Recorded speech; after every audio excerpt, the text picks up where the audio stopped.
We're so delighted that you're here. As we prepare to enter into this joyous event, please take a moment to silence your cell phones. Pam and Mandy have decided that they'd rather not have the ceremony interrupted by ringtones, no matter how melodious they may be.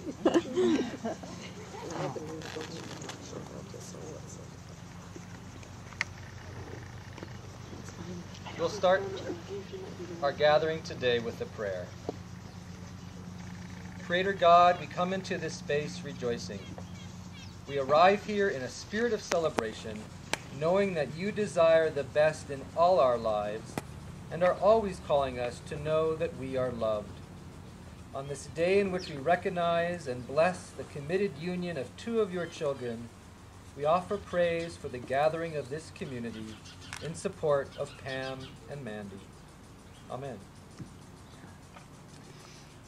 I'll read first from the Song of Solomon, chapter 8, verses 6 through 7. Place me like a seal over your heart, like a seal on your arm. For love is as strong as death, its jealousy as enduring as the grave. Love flashes like fire, the brightest kind of flame. Many waters cannot quench love, nor can rivers drown it. I forgot that. I thought you were going to say something.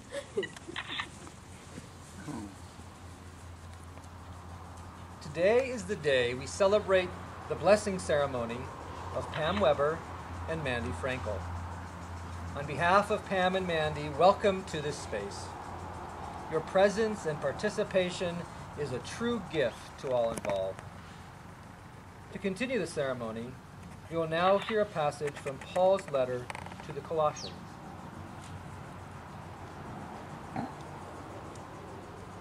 This is Colossians 3:12 through 14. God has chosen you and made you his holy people. He loves you. So you should always clothe yourselves with mercy, kindness, humility, gentleness, and patience.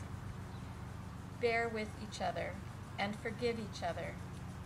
If someone does wrong to you, forgive that person because the Lord forgave you. Even more than all this, clothe yourselves in love. Love is what holds you all together in perfect unity.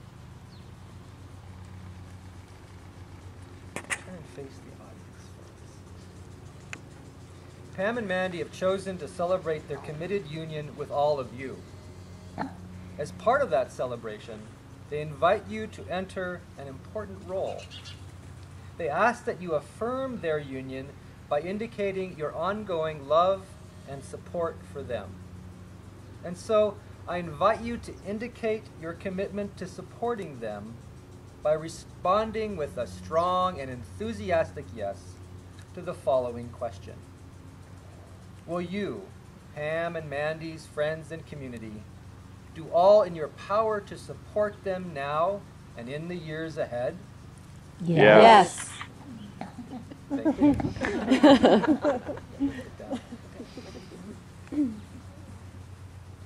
One of the first things I know about Pam and Mandy is they like some good biblical reflection. So I prepared one in their honor today. On this day that we celebrate the committed union of Pam and Mandy, I will speak to you of two people, like Pam and Mandy, who hold truth for us to celebrate and insight for us to gain. I will speak to you today of Ruth, daughter of fidelity, and Orpah, daughter of wisdom. All of us come into relationship in our lives from our own particular paths. We all have our own stories to tell of how we have entered into relationships. Some of those stories are about friendships, others about partnerships, some about love. As we live in a broken world, we also know that those stories can involve pain and hidden histories that we would rather keep tucked away than made known to those around us. Good relationships, those that are honest and true, can offer us the space to feel safe again, to become our true selves, to walk with grace and surety as we answer God's call in our lives. The story that we find in the book of Ruth describes one such good relationship. To set the stage, remember with me that the book of Ruth tells the story of a woman named Naomi, an Israelite, who had lost not only her husband, but also her 2 adult sons. For 10 years she had lived in the foreign country of Moab with her sons and daughters-in-law, seeking relief from the famine that had gripped Israel. Then her sons died. She is left trebly bereft in a strange land, alone save the company of her 2 sons' widows, Ruth and Orpah. Both of them foreign to her, as they are of Moabic descent. They are not Israelites. Yet she is mother-in-law to Ruth and Orpah. The stories make clear they care about each other very much. Then Naomi hears that back in the land of Judah, there is food available. The famine has broken. Even a widow like herself could find food in Bethlehem. So she sets out to return to her home, instructing her daughters-in-law to return home to their own mothers in Moab, and so find husbands to marry among their own people. But Orpah and Naomi object. They weep. They say, "No, we will return with you to your people." Then Naomi lets loose a flood of bitterness and self-pity. She exclaims that she is old, that she can have no more children, that life has been far more bitter for her than for her daughters, because, she declares, the hand of the Lord has turned against me. In response, both women weep aloud again. I hope it won't be disrespectful, but I want to note that they seem a bit like drama queens, the both of them. If this is how they usually responded to their mother-in-law, no wonder Naomi was bitter. Wouldn't any mother-in-law be bitter who had such needy daughters-in-law? I can only imagine how the previous 10 years must have been for her. But then Orpah has an epiphany. She decides to leave. She has relationships at home. By returning to her mother, she can start anew. So she goes up to Naomi, her mother-in-law, the weeping suddenly over, and kisses her. She leaves to go home to her own people. I'm fascinated about the figure of Orpah, not just because of the important insight into relationship that I think she represents, but also because of the family connection with her name. When my grandmother was pregnant with my mother, my uncles, several years older than my mother, came home from Sunday school and convinced my grandmother to give their soon-to-be-born little sister the middle name of Orpah. I don't think any of them had actually read the Sunday school bulletin where they had encountered Orpah's name. Whenever Mom told me and my brothers this story, I got the impression that she wasn't very happy with her brothers for having intervened in the naming process. And I can understand my mother's dislike of her middle name. In most tellings of the story, Orpah gets a bad rap. She's not the faithful one. She disappears from the narrative line. You hear not a single word about her again, not in Ruth, not anywhere else in the Bible. The Jewish Torah tells us that Orpah left Naomi and went on to sleep with 100 men. Out of this wanton behavior, the Torah reports that she bore 6 sons out of wedlock, one of them a man of immense stature by the name of Goliath, the very giant who David slew. The tellers of that version of the story aim to paint a contrast between the faithfulness of Naomi and the infidelity of Orpah. Such an interpretation makes for a neat and convenient story. It's easy to condemn someone and write a life for them when we do not know them, when we have not entered into their world, when we do not know their hurt. But I have to wonder if maybe Orpah actually went home and found someone who loved her deeply, helped her grow out of her drama queen stage, and that she did indeed bear a large and heroic son, burgeoning with the strength of her love. There's another truth that Orpah represents, which gets at the deeper meaning of her story. I'll get to that in a moment. But first there is Ruth. She's a good daughter-in-law who stays, who travels on a strange and scary path with her mother-in-law to a place where she had never been before, and where she will be viewed with such grave suspicion, even though she had been married to a son of Israel for 10 years. And so rather than kiss her mother-in-law and depart as did Orpah, Ruth clings to Naomi and declares in what have now become well-known lines, "Where you go, I will go." Where you live, I will live. Your people will be my people, and your God will be my God. And where you die, I will die, and there I will be buried. I ask the Lord to punish me terribly if I do not keep this promise. Not even death will separate us. It's a beautiful passage, one of fervor and commitment and courage. And Ruth doesn't just say it, she does it. She has great integrity as she travels with Naomi to Judah. The rest of the story unfolds with a happy ending as Ruth finds a new partner in the person of Boaz, a relative of Naomi's, and becomes the great-grandmother of King David. But the success of the story at the end is dependent on Ruth's declaration of fidelity to Naomi at the beginning. And note the three things that Ruth commits herself to: field, family, and faith. In her relationship with Naomi, Ruth says she will stay in the same field, the place, the home, the physical domicile, with all the particular challenges that come from not just visiting with someone else, but actually living there. Ruth says she'll accept the same family, the people, the relatives, the in-laws, with all the particular challenges that come not just from visiting with someone's family, but actually becoming a member of the clan. And Ruth says she will enter into the same faith, the belief, the religion, the community of believers, with all the particular challenges that come from not just visiting some other religious group, but actually worshiping there. Pam and Mandy, you are declaring your commitment to each other today with a fervor and courage every bit as complete as captured in Ruth's statement to Naomi. You've committed yourselves to enter into each other's fields, families, and faith, not just as casual visitors, but as lifelong partners. Like Ruth, you are declaring that you will be present with each other through the good and bad, through feast and famine, to the new fields, growing families, and developing faith that has emerged and is emerging out of your relationship. As you continue in this relationship, there will be new fields, places and spaces into which you have not yet entered, or which you've not even conceived.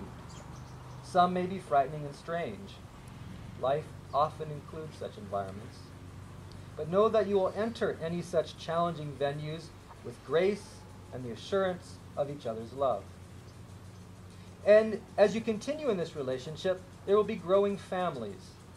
Not only families of blood relationship, but families that grow of friendship. There will be departures and changes in those relationships. You might encounter some drama kings and some drama queens along the way, but here again, know that you will face them together. And as you continue in that relationship, there will be developing faith. Already you share a belief that not only is God good and has been a healing presence in your lives, but you both affirm and have asked that I share your testimony today that God has brought you together, blessed your relationship, and brought healing and wholeness one to the other as you have grown in love and ever-deepening affection. Those are the gifts that Ruth represents: fidelity to field, to family, and faith. But when considered together, Ruth and Orpah represent a deeper dynamic of committed relationships. The scriptures report that Ruth clung to Naomi.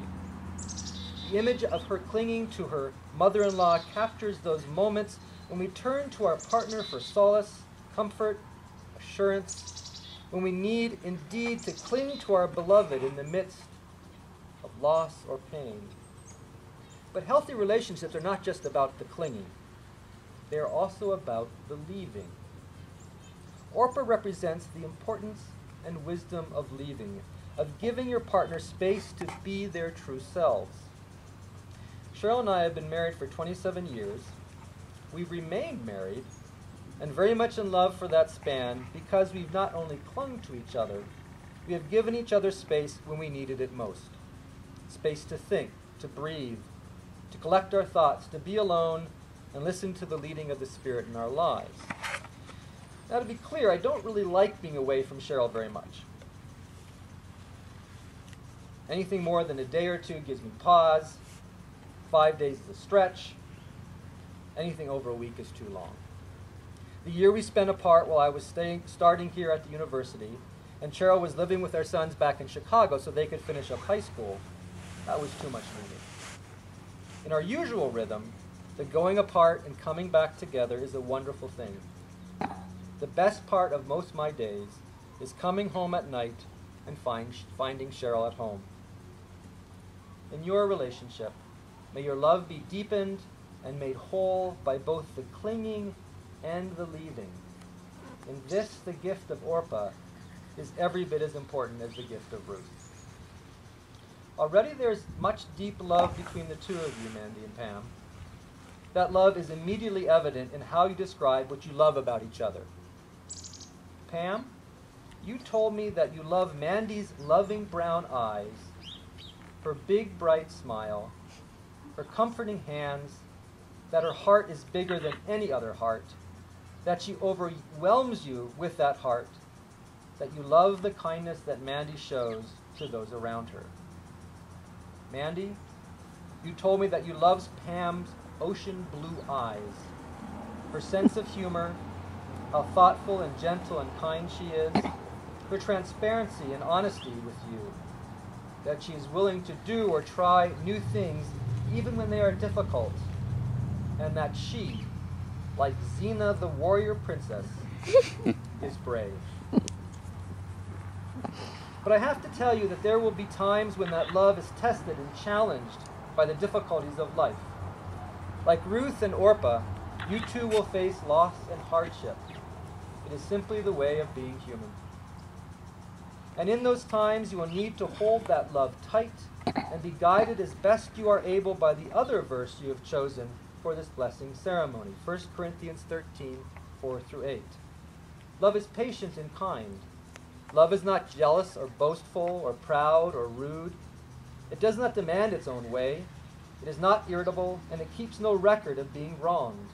It does not rejoice about injustice, but rejoices whenever the truth wins out. Love never gives up, never loses faith, is always hopeful, and endures through every circumstance. Love will last forever. It's a wonderful description of an ideal for which we all can strive. Treating those around us, especially our loved ones, with selflessness, eschewing all pride, and being polite, undemanding, patient, forgiving, altruistic, faithful, true, optimistic, and enduring. I pray that you will be showered with such a love. But if you are not, in every little instance, blessed with such perfection, know that you're only human. In those moments when you may be a bit rude, make the occasional demand, lose patience, have a hard time forgiving, display selfishness, etc., in those most human moments, know that even there, God is with you at that time, calling you to be your better self, working even through such failings in your relationship to invite you to try again, to forgive, to be your best selves to each other. And that's what being in a committed relationship is all about.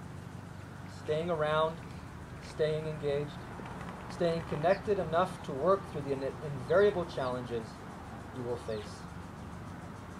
I remember the first time I met Pam and Mandy.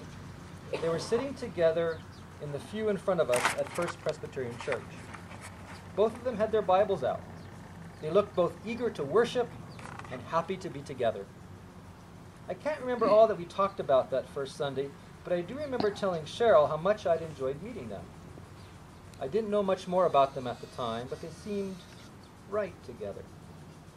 From that first Sunday until now, I've enjoyed many more conversations with the two of you, Mandy and Pam, some short, some longer, all of them marked by the evidence of the balance and grounding in your relationship. When you asked me if I would officiate at your union ceremony, Mandy, I replied simply, in a heartbeat. I was delighted to offer a blessing to a relationship that was so evidently flourishing and proving meaningful to two wonderful people. In a moment, you'll exchange vows with each other. You will publicly declare your mutual covenanted commitment to each other. As you do so, I wish for you the fidelity of Ruth and the wisdom of Orpah. May these two women offer you guiding light in the years ahead. Blessing be upon you. Come and join me.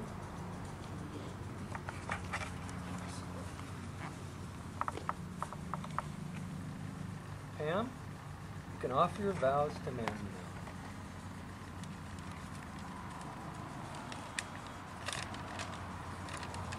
My adorable, loving Mandy, I love you to the moon and back. I will cherish you and treasure the time we have together. I will take care of you by your side through all of life's endeavors. You and your love gives me the strength, the guidance, and the support that I need to get through each day. And also the courage that I need to stand up here in front of these people and say my vows. I feel truly blessed to have you in my life and even more blessed to be in your life. You, as my soulmate, keeps me warm, happy, and completes me. You love you, and I thank you very much.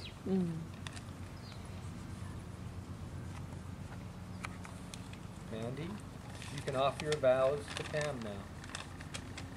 My dearest, sweetest pie, you are such a blessing in my life.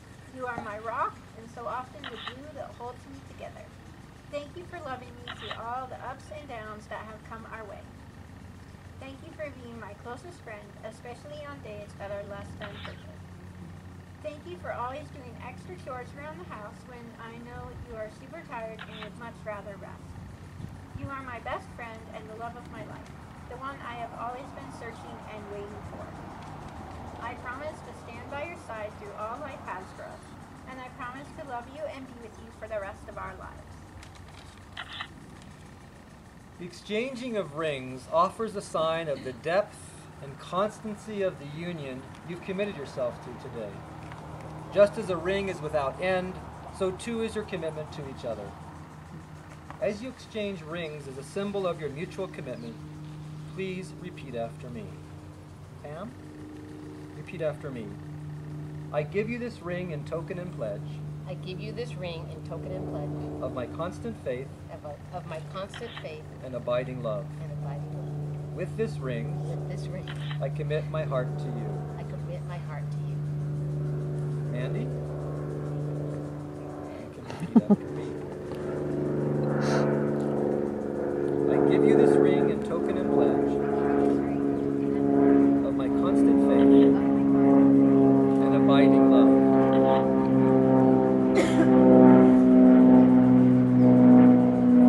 With this ring, I commit my heart to you. And so now, before God and before this gathered community, having entered into a committed union in this place today, I now pronounce you spouses for life.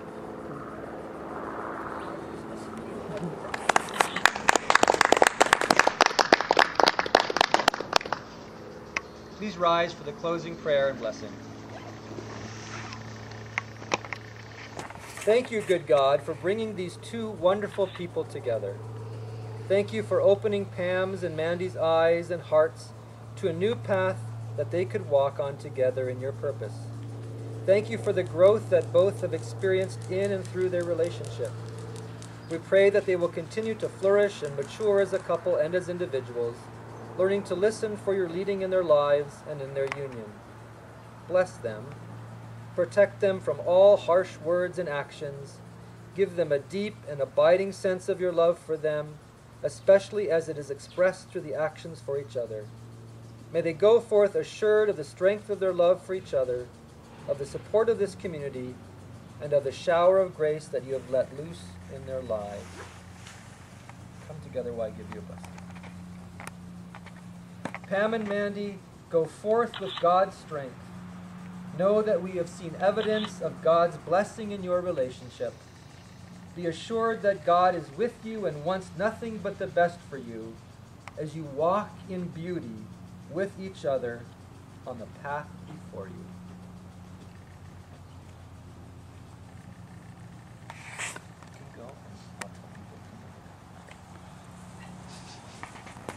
Pam and Mandy have asked that before you leave, be sure to sign the guest book that's there, and also to join them with refreshments on the patio. Thank you for being here. Who is this? Who am I talking to? What family are you in? I don't have a sister. For what? I should know the answer was. Okay, Ray, I'm going to put you on speakerphone, okay? Yeah, because everybody has to hear you. Yeah. Hold on. Okay, let's all say hi to Beanie. Hi, Sabrina. Hello, everyone. To my sister and to her new wife, Pam, I wish them a life of great happiness, lots of love and lots of joy. They're both amazing people, and it's so wonderful to know that they've discovered each other and that they're going to be able to have this amazing life together. I wish them nothing but happiness, and I'm so sorry that I can't be there today to celebrate with all of you, but thank you for being here to share this special day. It's been great to get to know Pam and to see how my sister has grown and developed since they've been together, and to see them so happy. So, again, my toast to all of you, and I wish you all the best and a lifetime full of wonder. Here, here. Thank you. Cheers. Thank you, Sabrina. Thank you, Sabrina. I love you. Here, I didn't hear a word. Welcome to the family. We're glad to have you. We're a little shady, but we'll enjoy all being together. Thank you, Sabrina. I'll call you later. Guys, enjoy your special day, okay? Okay, thank you. Bye. Okay.